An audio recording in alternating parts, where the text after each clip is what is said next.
আসসালামু আলাইকুম ওরহমতুল্লাহি ওবরকাতুহ। আলহামদুলিল্লাহ ওয়াসসালাতু ওয়াসসালামু আলা রাসূলিল্লাহ আম্মা বাদ আউযু বিল্লাহি মিনাশ শাইতানির রাজিম বিসমিল্লাহির রহমানির রহিম। ফেরেশতা হযরত জিবরাইল আলাইহিস সালামকে স্বপ্ন দেখলে কি হয়? যে ব্যক্তি এই স্বপ্ন দেখবেন, আলহামদুলিল্লাহ, হযরত জিবরাইল আলাইহিস সালামের কাছ থেকে খাদ্য গ্রহণ করতে দেখা জান্নাতীদের অন্তর্ভুক্ত হওয়াকে বোঝায়। সুবহানাল্লাহ, খুব ভালো স্বপ্ন। অর্থাৎ যে ব্যক্তি এই স্বপ্ন দেখবেন যে জিবরাইল আলাইহিস সালাম থেকে খাদ্য গ্রহণ করতেছেন, তিনি অবশ্যই আলহামদুলিল্লাহ জান্নাতীদের ভিতরে অন্তর্ভুক্ত হবেন। অর্থাৎ আল্লাহ আপনাকে জান্নাতীদের ভিতরে অন্তর্ভুক্ত করাবেন, সেই ইঙ্গিত বহন করে আল্লাহ রাব্বুল আলামিন সেই ইঙ্গিত আপনাকে দিয়েছেন, বুঝিতে হইবে। জিবরাইল আলাইহিস সালামকে দুঃখিত ও চিন্তিত দেখা স্বপ্নদ্রষ্টার উপরে কঠোরতা এবং শাস্তি আসার অর্থ বহন করে।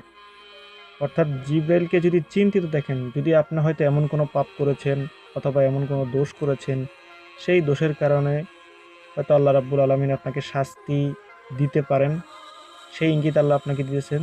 যে হয়তো আল্লাহ চাইতেছেন যে আপনার কাছে তওবা করেন, খারাপ কাজ ছেড়ে দেন বা ভালো কাজের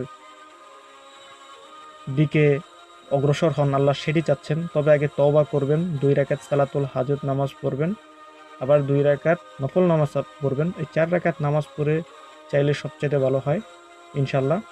এভাবে যদি তওবা করেন, আল্লাহ অবশ্যই মাফ করে দিবেন। এখন